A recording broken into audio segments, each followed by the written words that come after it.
नमस्कार. आपण ऐकतोय डॉक्टर सौ कुमुत्ते गोसावी लिखित परमपूज्य हरिकाका गोसावी यांचं चरित्र आणि अनुभव ग्रंथ हरिगंध. आजचा आपला भाग चाललेला आहे 43वा आणि प्रकरण आहे 5वं. खेळ काळसूत्री भावल्यांचा. हरिकाकांना नाटकाची आवड तशी बालपणापासूनच होती, परंतु तत्कालीन समाजावर कर्मठ धार्मिकतेचा विशेष पगडा असल्यामुळे प्रतिष्ठितांची नाटकाकडे बघण्याची दृष्टी सदोष होती. उच्चभ्रू समाजातील लोकांनी नाटकात काम करण्याचं धाडस केल्यास त्यांना वाळीत टाकलं जाण्याची भीतीही होती. अशा स्थितीत विष्णुदास भावे यांनी 1843 साली मराठी रंगभूमीवर पहिलं नाटक सादर करण्याचं जे मनोधैर्य दाखवलं आहे त्याबद्दल हरिकाकांना सार्थ अभिमान होता. पुढे सांगलीकर सरकारांचा आधारच भाव्यांना लाभला असला तरी त्यांना भरपूर कष्ट उपसावे लागलेले आहेत. भाव्यांच्या नाटकात सूत्रधारच बोलत असे असा शेराही त्यांच्या नाट्यप्रयोगांच्या बाबतीत ऐकायला येत असला तरीही विष्णुदासांबद्दल मनात कुतूहल उरतंच. विष्णुदास भावे यांनी एक छंद म्हणून जोपासलेला कळसूत्री भावल्यांचा खेळही हरिकाकांना विशेष भावला. भावल्यांच्या खेळातून भाव्यांनी जे विविध देखावे दाखवले त्यावर तर हरिकाका खुशच होते. त्यांनी तयार केलेल्या भावल्या सरकारांनी संस्थानिकांनी पाहिल्यावर त्यांच्यातील देखणे पण त्यांनाही मोहित करून गेले. त्यांच्या देखाव्यासाठी भाव्यांना त्यांनी आश्रय द्यायचं ठरवलं होतं. त्यांच्या करमणुकीखातर पुढे भाव्यांनी विविध पौराणिक कथा सुरसपणे सांगणं, मुखोटे तयार करणं, मूर्ती तयार करणं आदी आपला कलात्मक आविष्कारही दाखवलेला आहे. कथा रचनेच्या कौशल्याबरोबरच कळसूत्री भावल्यांचा खेळही जोपासला आहे. तो छंद त्यांच्या नाटकपूर्व जीवनाचा एक भागच होऊन राहिला होता. युरोपमध्ये हेरिंग इब्सेसनं भाव्यांच्या पहिल्या मराठी नाटकानंतर इसवी सन 1843 अवघ्या अर्धतपानंतर 1849 साली केटिलीन हे आपलं पहिलं नाटक लिहिलं आणि पुढे कळसूत्री भावल्यांही खेळवल्या. परंतु इब्सेनच्या वाट्याला जे अमाप कौतुक आलं तसं मात्र विष्णुदास भावे त्या दृष्टीने नाट्यकर्तृत्व सरस असूनही दुर्दैवी ठरले. अशाही मराठी नाट्यरसिकांच्या मनातली खंत मुकुंद फडणीस यांनी आपल्या लेखातून म्हणजे महाराष्ट्र टाइम्स रविवार 12 मे 1963 साली व्यक्त केलेली आहे. तशीच व्यथा हरिकाकांनीही कळसूत्री भावल्यांच्या खेळाच्या संदर्भात वेगळ्या रूपाने व्यक्त केलेली आहे. भाव्यांच्या अचाट कल्पनाशक्तीचा प्रत्यय त्यांच्या नाट्यप्रयोगातून रंगपंच, रंग, कपडे, मुखवटे, प्रकाश, संगीत, आवाज, संवाद आदीतून कसा येत असे याचा काकांनी अनुभव घेतलेला होता आणि त्या सर्व गोष्टींचं समाजाने नाट्यरसिकांनी जतन करायला हवं असं त्यांना मात्र मनापासून वाटत असे. त्यामुळेच हरिकाकांनी हे कळसूत्री भावल्यांचे खेळ सांगलीत मुद्दाम जाऊन पाहिले. आपणही तर त्या जगन्नियताच्या हातातील कळसूत्री भावल्याच आहोत. तो नाचवतो तसं आपण नाचायचं असं ते नेहमी हसूनच म्हणायचे. देवादिकांची नाट्यरूप आख्यानं विष्णुदास भावे यांनी साकारली आहेत. तिला पार्श्वभूमी दिलेली नादसंगीताची लय काकांना विशेष भावली आहे. विष्णुदास भावे यांच्या कल्पकतेला कृष्टीशीलतेची एक झळाळी होती आणि ती हरिकाकांना अधिकच प्रिय असल्यामुळे त्यांनी त्यांच्या कलेचा मनापासून आदर केला आहे, मनमुराद आस्वाद घेतला आहे आणि त्याचबरोबर त्यांच्यासारख्या कल्पक नाट्य कलावंतांनाही आपल्या कल्पकतेला कृतीप्रवणतेची जोड द्यावी, कालानुरूप नवप्रयोग करावेत अशी इच्छा वेळप्रसंगी बोलूनही दाखवली होती. संगीताचे सूर म्हणजे हरिकाकांसाठी लोहचुंबकच होतं. मग ते नाधवडे, टिक्केवाडी, देसाईवाडी अशा गावातून गवसलं ना तर काका त्यांचा वेध घेत तिथे पोचायचे आणि त्या सुरांबरोबर सुरांच्या जनकाला बंदिस्त करून हरिमंदिरापाशी त्याचं नातच जोडून द्यायचे. संगीत विशारद देसाई वाडीकर अनंतराव तथा ना.धो. कुलकर्णी हे त्यांच्यापैकीच एक होते. अनंतराव आणि हरिकाका यांची सुमारे 3 तपांपूर्वी गाठ पडली आणि पुढे अनंतराव ज्या ज्यावेळी काकांना भेटत असत त्यावेळी ते त्यांना म्हणायचे, अनंतराव घ्या पेटी आणि होऊन जाऊ दे भजन, बाकीचं आपण नंतर बोलू. चातकासारखी काका संगीत स्वरांची वाटच बघत असत. त्यामुळे अनंतरावांसारखा गायक भेटण्याचा अवकाश की ते आधी त्याला गायला लावायचे, आपली तृष्णा भागवून घ्यायचे. त्यासाठी काका या गायक भक्तांचा प्रसंगी स्वतःची गैरसोय सोसून हट्टही पुरवत असत. अन्यथा टिक्केवाडीसारख्या डोंगराच्या कुशीत दडलेल्या छोट्याशा गावी काका बैलगाडीतून गावधूळ झेलत गेलेच नसते. मात्र टिक्केवाडीतील गावकऱ्यांना काकांच्या भेटीने झालेला आनंद, त्यांचा अमाप उत्साह बघून काकांचा क्षीणभार पार पळाला. त्यावर कळस चढवला तो नंतर रंगलेल्या अनंतरावांच्या भजनाने. तुझं पाहता समोरी दृष्टीनं फिरे माघारी, मारू बिहागातील हा अभंग मिश्र मांडमधला. पंढरीचे शेत गेले पुंडलिकाने, बीज हो पेरिले हरिनामाने. अशा पदातून हरिनाम महिमा तल्लीनतेने अनंतराव गात होते. अंतरी निर्मळ वाचेचा रसाळ, त्याच्या गळा माळ असो नसो. पिलू जिल्हा रागातूनच आळवलेल्या या संत तुकोबांच्या अभंगाला तर काकांसह सर्व श्रोत्यांनी चांगलीच दाद दिली. संत पाडले साजिरी या पदभैरवीने भजनाची सांगता झाली. अनंतरावांच्याकडून आपल्या आवडीची अशी अनेक पदं आणि अभंग ऐकताना काका एवढे आनंदून जायचे की त्रैलोक्य सुखाची प्राप्तीच त्यांना झालेली आहे असा तृप्त भाव त्यांच्या मुखावर प्रतिबिंबून जायचा. इचलकरंजीला दादा मिराशी यांच्याकडे हरिकाका आलेले असतानाही असाच भजन सोहळा रंगला. विख्यात कीर्तनकार शेंडेबुवा आणि पंडित काणेबुवा आदी मान्यवर त्यात उपस्थित होते. अनंतरावांनी स्वर काळी 2 आलापी चालू असताना खालचा खर्ज काळी 2चा लावला आणि तिसऱ्या सप्तकाला काळी 2चा 2 वेळा स्वर लावल्यावर लोकांनी पुन्हा एक वेळ तसा स्वर लावा असा आग्रह करताच काका म्हणाले, अरे माझ्या या अनंत बाळाला मारता की काय? माझा तो अंशात्मक अनंत आहे. याप्रमाणे रसिक आणि गायक या दोन्ही बाजूंच्याकडे बघत काकांनी अनंतरावांना रोखून त्यांची अल्पत्यवतच प्रेमाने काळजी वाहिली.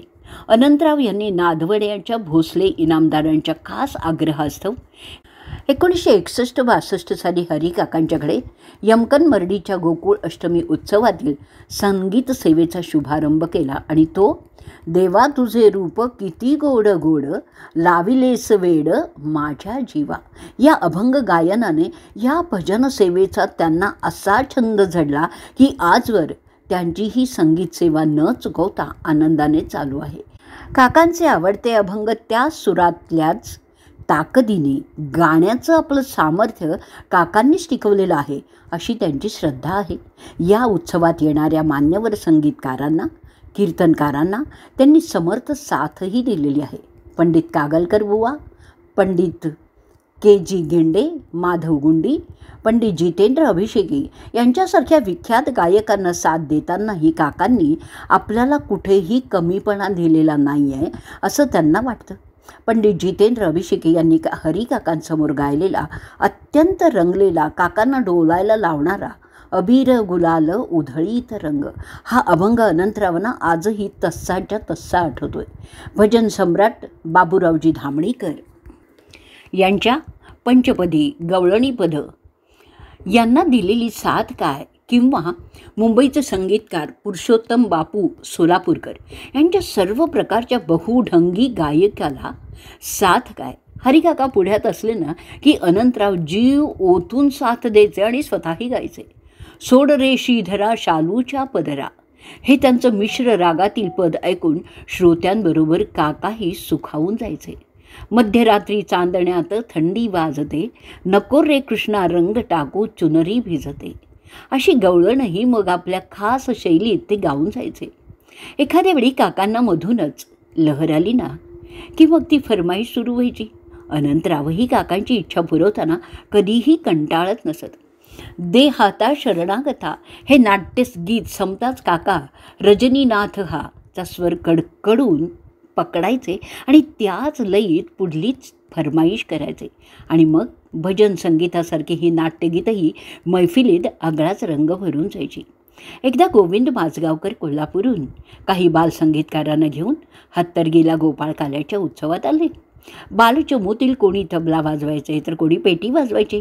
गाणाऱ्या बालगायकांना मनपूर्वक वाद्यांची साथही करायचे. त्यांचाही गायन वादन ऐकताना काका मोठ्या कौतुकाने त्यांच्याकडे बघायचे, त्यांच्या कलेचा आस्वाद घ्यायचे आणि मुलंही आनंदूनच जायची. राधाबाई कामतांसारख्या स्त्री कीर्तनकार देखील आपली कीर्तन सेवा हरिचरणी अर्पण करताना अनंतरावांसारख्या संगीतकाराची पेटीवरील साथ कीर्तनाची रंगत वाढवते म्हणून खुशच असायच्या. आपल्याला आयुष्यभर अशीच हरिसंगीत सेवा लाभावी अशी इच्छा अनंतराव आजही व्यक्त करतात. हरिकाकांसारख्या संगीतप्रेमी संत सत्पुरुषांनी आपापल्या परीने स्वतः केलेल्या संगीत साधनेबरोबरच कोणीतरी ही साधना परंपरा पुढे चालू ठेवावी म्हणून अनेकांना प्रेरणा दिली आहे. काहींनी सढळ हाताने मदत करून संगीत अभ्यासकाची सोयही केलेली आहे. स्वप्नातील अनुभव हे जसे अत्यंत व्यक्तिगत आणि सत्य आहेत, तसंच संगीतातील निर्भेळ आनंद भुवन हे देखील व्यक्तिगतच सत्य आहे. संगीत मैफिल जशी संगीतकार गायक आपली कला जीव ओतून रंगवीत असतो, तसं त्यांचे श्रोतेही तयार असतात. दोन्हींची एक लय साधली जाते आणि कलावंत श्रोत्यांच्या अनंतरी आनंद लहरी उसळून येतात. दोघांचीही आनंदानुभूती असली तरी पुन्हा ती ज्याची त्याची स्वतंत्रच असते. प्रत्येक रसिकाला मिळणाऱ्या आनंदाची प्रतही एकच असते असंही म्हणता येत नाही. त्यातून कितीतरी सूक्ष्म भेद असल्याचं आढळून येतं. तेव्हा संगीतातून असा वैचारिक पातळीवरून आनंद लुटताना आस्वाद घेताना त्या आनंदरूपी परमेश्वराशी देखील केव्हा कशी लय लागून जाते हे कळतच नाही. एकदा का त्या सात्विक आनंदानुभवाची गोडी लागली ना की मग आपोआप संगीताकडे त्या आनंदाकडे रसिक वळायला लागतात. ईश्वर भक्ताचे सूर स्वर ताल भाविकांच्या जीवनात संगीतातून सतत झंकारत राहावेत असा प्रयत्न हरिकाकांनी अखंडपणे केला आहे. हरिकाकांसारख्या संतांनी संगीत हे अत्यंत प्रभावशाली माध्यम आपल्या भक्तांच्या आत्मोन्नतीसाठी आत्मकल्याणासाठी अखंड वापरलं आहे. त्यातून त्यांनी अनेक यशस्वी प्रयोगही केलेत, अनेक संगीतकार घडवलेत. संगीत सुरांच्या आवडीचं एक अक्षय लेणं त्यांना दिले. भक्ती संगीताची गोडी आपल्या सान्निध्यात येणाऱ्या लोकांना काकांनी अशी लावली की शास्त्रीय संगीताचं ज्यांना काडीचंही ज्ञान नाही अशा लोकांनीही रागदारीचा विचार न करताही संगीत आपलं केलं. त्यामुळे संगीतातील आनंद त्यांना आता घेता यायला लागलेला आहे. महाराष्ट्रीय मूळ लोकसंगीताची बीजं अभंग, भारुड, पद, गवळणी आदी रूपाने जतन केलेली आहेत. त्यांचा भक्तिभाव फुलवण्यासाठी काकांनी अत्यंत कौशल्याने उपयोगही करून घेतलेला आहे. स्वरसंगती मग ती कर्नाटकी संगीतातील असू देत किंवा हिंदुस्थानी, दक्षिणेकडील उत्तरेकडील अशी कोणतीही असू देत, आपल्या पूर्वजांनी मूळ 12 स्वरांचे जे 22 स्वर म्हणजे 22 स्मृती वेद काळापासून स्मृती रूपाने अजरामर करून ठेवलेले आहेत, त्या स्वरांच्या आधारे संगीत स्वररचना होत असते. विज्ञान युगात आज जगाने एवढी गरुड झेप घेऊनही 23वा स्वर काही निर्माण केलेला नाही आहे असं एक संगीत अभ्यासक संगीतप्रेमी डॉक्टर NR बिडकर म्हणतात. त्यामुळे संपूर्ण जगाचा आधार ओंकार स्वरूपी एकच आहे. एकत्वाची सर्व समभावाची संपूर्ण विश्वाला एक स्वरात गुंफण्याची शक्ती संगीतातच असल्यामुळे काकांनी आपलं संगीतप्रेम गडद अंधारात एखाद्या तेवणाऱ्या अखंड नंदादीपासारखं अंतरी तेजाळ ठेवलं आहे आणि आपल्या भक्तांच्या अंतरंगातही जागृत ठेवलेलं आहे, जागत ठेवलेलं आहे. प्रपंच आणि परमार्थ यांच्यात द्वैत निर्माण करण्यासाठी संगीतातील सामर्थ्य अगदी सहजपणे वापरतात. वृक्षवल्ली, प्राणी, समस्त सजीव सृष्टीवर प्रभाव पाडणारं संगीत, मनाला शांती, विसावं देणारं संगीत हे सर्वार्थाने उपयुक्तच असतं. आणि म्हणून तर हरिकाकांनी साधलेली संगीत साधना म्हणजे केवळ एक छंद नव्हता, तर तो एक साधना प्रयोगच होता, हे लक्षात घेतलंच पाहिजे. एखाद्या खेडेगावातून किंवा शहरातून भजनी मंडळी हरिमंदिरात हरिदर्शनासाठी आली आणि अगदी घाईने परतणार असली तरी संगीत हजेरी दिल्याशिवाय काका काही त्यांना निरोप देत नसत. महागावची भजनी मंडळी आली की त्यांना संत कबीरांचा पृथ्वी काय ओ कोबडी ओ शेष नाग परखडी हा आपला आवडता दोहा आवर्जून म्हणायला लावणारच. आपल्या आवडत्या रचना काकांनी आपल्या भक्तांमध्ये अशा काही पेरून ठेवल्या होत्या की त्या निमित्ताने त्या भक्तांनीही अखंड हरिस्मरणच ठेवावं. कारण काका कधीकधी अशा त्यांच्या आवडत्या रचना भजनी मंडळीबरोबर स्वतः गात असत. त्यामुळे त्या आपल्या नित्य भजन संध्येतून गातानाच त्यांना हरिस्मरण सुगंधी स्पर्श नक्कीच असणार, होणार अशा सुरांच्या स्मरणगंधातूनच साधलं जातं. एका खेडेगावातून आलेल्या गवळणीच्या चालीला रागाचं कोंदण देऊन सजवायला काकांनी आप्पांना सांगितलं. आप्पांनी पुढे ती गवळण मुंबईतल्या एका राष्ट्रीय संगीत संमेलनात सादर केली. तिचं अमाप कौतुक झालं. तुमची ती घुसळण गवळण म्हणा असा आप्पांना आता नेहमीच आग्रह केला जातो. आता तिची ध्वनिमुद्रिकाही तयार झालेली आहे. 1956 साली केशरबाई सोलापूरकर आप्पांच्याकडे गाणं शिकत असताना त्यांना एका संगीत दर्दी पीरबाबांच्याकडे घेऊन गेल्या. तेव्हा त्यांनी आप्पांच्याकडे जेवायला येण्याचं आपणहून आमंत्रण लावलं. आप्पांची आर्थिक स्थिती अगदीच डबघाईची असूनही त्यांना पीरबाबांसाठी दाल रोटी भरली वांगी असं त्यांचं इच्छाभोजन तयार ठेवलं.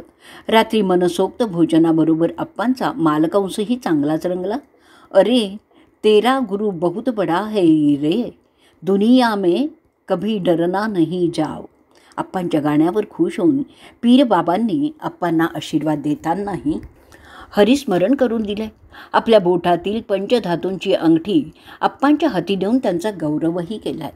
हरिकाकांनी आप्पांवर बालपणापासून सर्व समभावाचे असे संस्कार केले होते की ते पीर अवलय्या अशा कोणत्याही रूपाने आलेल्या व्यक्तीला कधी परक मानतच नव्हते. त्यामुळे त्यांच्याकडे कोणत्याही धर्माचा, पंथाचा, जातीचा कोणीही संगीतभक्त गाणं शिकायला आला तर ते त्याच्या जातीपातीची चौकशी कधीही करत नसत. जयसिंगपूरचे ऑर्केस्ट्रा फेम शब्बीर समीर यांना गंडा बांधताना ठसठशीत कुंकवाचा टिळा त्यांनी लावलेला होता. नंतर कितीतरी दिवसांनी त्यांना त्यांची जात समजली. गोव्यात सखाराम केळकर या टॅक्सी ड्रायव्हरलाही तो दारूच्या नशेत असताना भरपूर शिव्या मोजत असतानाही त्यांनी गाणं शिकवलं आहे. त्याचं व्यसन पुढे गाण्यांनीच सुटलं आहे. हरिकाकांनी अभेद भावाने माणसं जोडण्यासाठीच संगीत साधना आपल्याकडून करून घेतलेली आहे असं आप्पांना नेहमीच वाटतं. एकदा कोल्हापूरचं श्रीमंत छत्रपती शाहू महाराजांचं गाण्याचं निमंत्रण आप्पांना आल्यामुळे ते मैफिलीसाठी गेले. आप्पांच्या गाण्यावर खुश होऊन महाराजांनी त्यांना आपल्या खास महालात बोलावून घेतलं. स्वतःच्या शेजारच्या चांदीच्या खुर्चीत बसवून घेतलं. मात्र चांदीचा चषक समोर येताच त्यांनी हरिस्मरण करून मोठ्या निर्धाराने आत्मबळ एकवटलं आणि त्या क्षणभरच्या मोहापासून स्वतःला परावृत्त केलं. त्यांचा प्रांजळ श्रद्धाभाव जाणून महाराजांनी आप्पांसाठी मसाल्याचं दूध मागवलं. काकांनी आप्पांची भेट होताच विचारलं, महालातलं मसाल्याचं दूध कसं होतं? काका तुम्हीच तर बळ दिलत, नाही तर डॅश डॅश डॅश. तरी इथे येऊन वर सांगितलं असतंच ना, शेण खाल्लं तरी खरं बोलणारी माणसंच मला फार आवडतात. हरिकाकांनी सत्याचं महत्त्व पुन्हा एकदा स्पष्ट केलेलं आहे. 1966 साली आप्पा आणि काही संगीत रसिकांनी मिळून संशय कल्लोळ नाटक बसवलं. त्याचं उद्घाटन हरिकाकांच्या हस्ते करायचं ठरलं. कार्यक्रमापूर्वी काकांचा आशीर्वाद घेण्यासाठी आप्पा खाली वाकले. तेव्हा काकांनी विचारलं, तुझी लग्नाची बायको आली आहे? आप्पांनी होकार भरताच काका म्हणाले, मग तुझ्या लग्नाच्या बायकोला आणि नाटकातल्या बायकोला वासंती वालावलकराला म्हणले, बाई आप्पा आमचा भोळा आहे, त्याला सांभाळून घ्या. वासंतीबाई परवा हत्तरगीला हरिमंदिरात मोठ्या श्रद्धेने आल्या होत्या.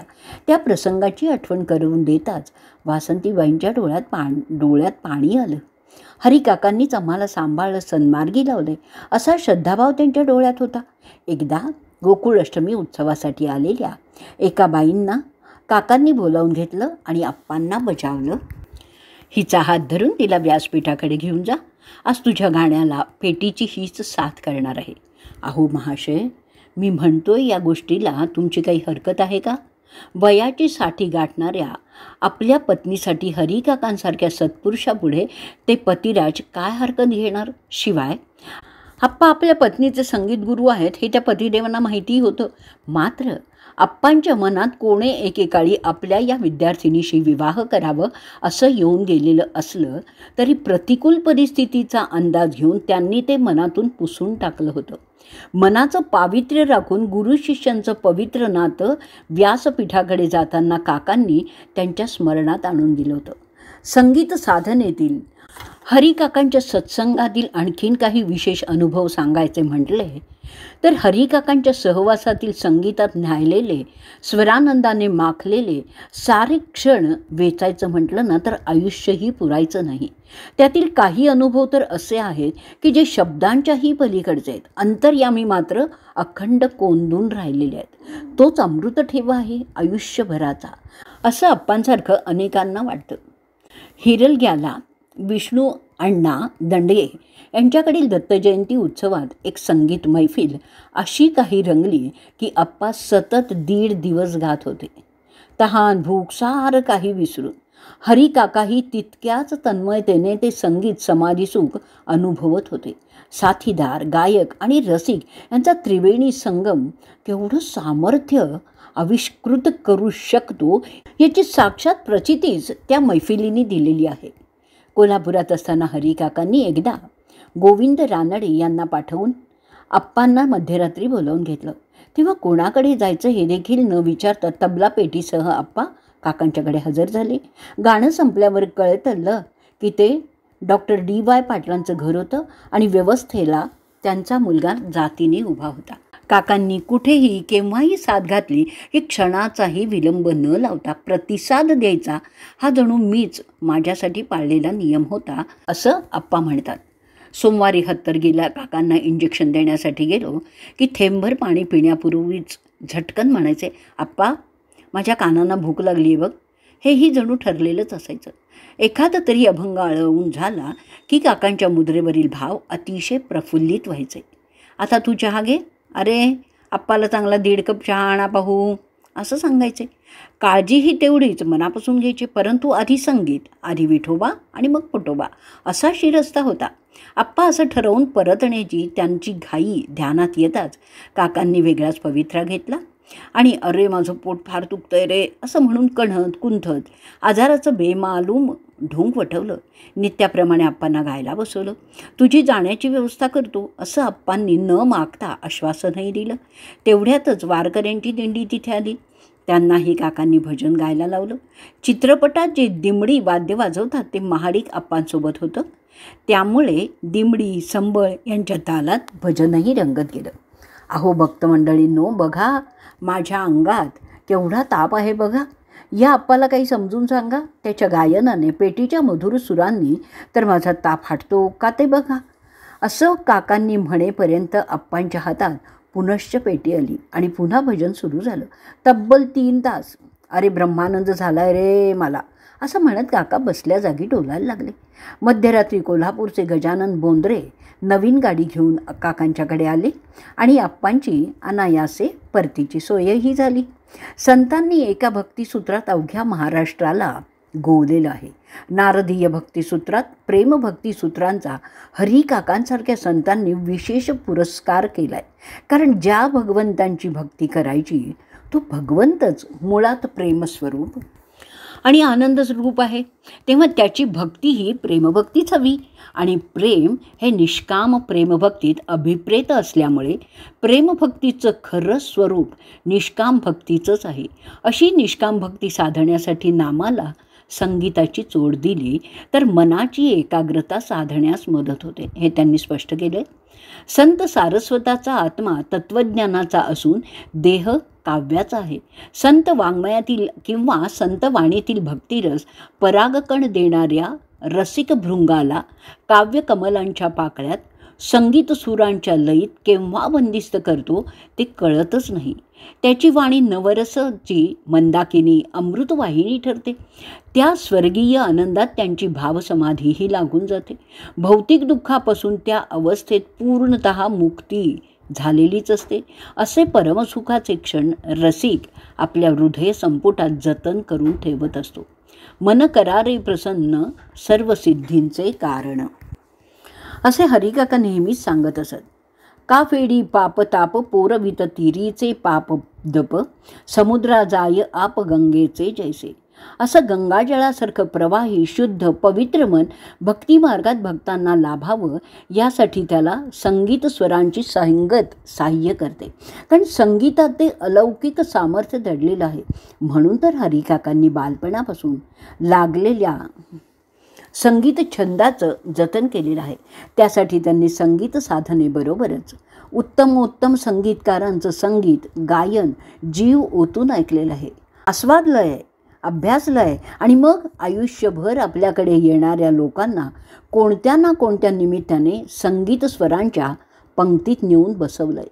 स्वरानंदाने त्यांना ओलावून भक्तिरसात डुंबायला लावलं आहे. नामसंगीत, भक्तिसंगीत, लोकसंगीत आणि शास्त्रीय संगीत आदी सर्व प्रकारच्या संगतीचा आनंद आपल्याकडे येणाऱ्यांना लाभावा यासाठी हरिमंदिरात येणाऱ्या पंडित भीमसेन जोशी यांच्यासारख्या विख्यात गायकापासून ते भारुडासारख्या लोकगीत गाणाऱ्या एखाद्या ग्रामीण कलावंतांपर्यंत सर्व संगीत कलाकारांचं काकांनी नेहमी स्वागत केलं आहे. त्या कलावंतांना आपली गायन वादन कला सेवाभावाने सादर करायला लावून त्यांचं हरिमंदिराशी हरिभक्तांशी हृदयाचं स्नेहभावाचं नातं जोडून दिलं आहे. हरिकाकांच्या या संगीत साधनेत ज्या ज्या संगीतकारांचा संगीत मैफिलीच्या रूपाने का होईना परंतु प्रत्यक्ष संबंध आला, अशा संगीत मैफिलींचा, संगीत कलावंतांचा, संगीत सेवांचा मागोवा घेण्याचा प्रयत्न संगीत या स्वतंत्र प्रकरणात केलेला आहे. काकांनी जतन केलेला आपला संगीत लळा कितीतरी गायक वादक संगीतकारांना कशी प्रेरणा देऊन गेला आहे हेही त्यातून बघायला मिळतं. काही संगीतकारांवर काकांनी बालपणापासून संस्कार करून त्यांना कसं घडवलं हेही दिसून येतं. संगीत हे अंती जीवन संगीत बनून जीवन आनंदमयच बनवतो. आनंदरूप ईश्वराशी त्यातून अनुसंधान साधून आत्मकल्याण कसं साधता येतं याचं दर्शन यातून पाहावं अशी यामागची प्रेरणा आणि भूमिका आहे. या भागाबरोबरच आपण आपलं प्रकरण 5 इथे पूर्ण करणार आहोत. उद्यापासून आपण अनुभव गंध हे प्रकरण सुरू करणार आहोत. अवधूत चिंतन श्री गुरुदेव दत्त.